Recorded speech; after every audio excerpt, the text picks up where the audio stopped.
نماز کا چھوڑ دینا قتل بڑا جرم ہے۔ سجدے ہی کا تو انکار کیا تھا شیطان نے کوئی زنا کیا تھا، کوئی قتل کیا تھا، کوئی شراب پی تھی، کوئی جوا کھیلا تھا، کیا کیا تھا، کوئی شرک کیا تھا، شیطان سجدے کا انکاری ہوا۔ ایک سجدے کا انکار کر کے وہ ہمیشہ کے لیے مردود ہو گیا۔ اس مسلمان کو ہوش نہیں ہے جو روزانہ دن میں 5 دفعہ 20 سجدوں کا انکار کیے بیٹھا ہوا ہے، اور پھر آرام سے روٹی کھاتا ہے، آرام سے چائے پیتا ہے، اور آرام سے کہے لگاتا ہے، اور آرام سے اخبار پڑھتا ہے، آرام سے بیوی کے پہلو میں لیٹتا ہے۔ ایک سجدے کا انکار ہو کر شیطان ہمیشہ کے لیے مردود ہوا۔ جس نے فجر کا انکار کیا سجدوں کا، پھر ظہر کے سجدوں کا مذاق اڑایا، پھر عصر کا مذاق اڑایا، پھر مغرب اور عشاء کا مذاق اڑایا۔ گھر میں نماز پڑھنا بھی چلو نہ پڑھنے سے تو بہتر ہے، پر یہ بھی نماز کا مذاق ہی ہے۔ اور 8ویں دن سر پہ ٹوپی رکھ کے آیا۔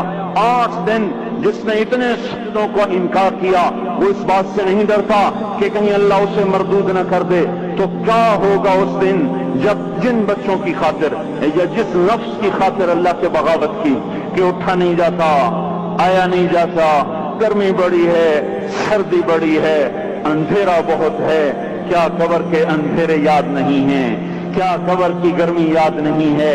کیا جہنم کی آگ بھول گئے؟ کیا جہنم کے عذاب بھول گئے؟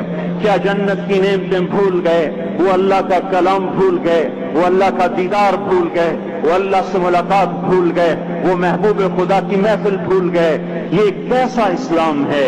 یہ کیسے پتھر دل ہیں جو کمانے میں تو ایسے مست ہوئے کہ ہوش نہیں، اور جب اللہ بلائے تو ایسے غافل ہو جائیں، نہ بوڑھے پر جوڑیں گے، نہ جوان کو ہوش آئے، نہ کسی عورت کو ہوش آئے، نہ کسی مرد کو ہوش آئے، نہ بازار بند ہوں۔ ارے میرے بھائیو، حکومت سے پیسہ بچانے کے لیے ہڑتالیں کی، 20 دن بازار نہ کھولے، نماز کے لیے اگر دکانیں بند کرتے تو آج اللہ تعالیٰ آپ کو ہر ظالم سے باہر نکال دیتا۔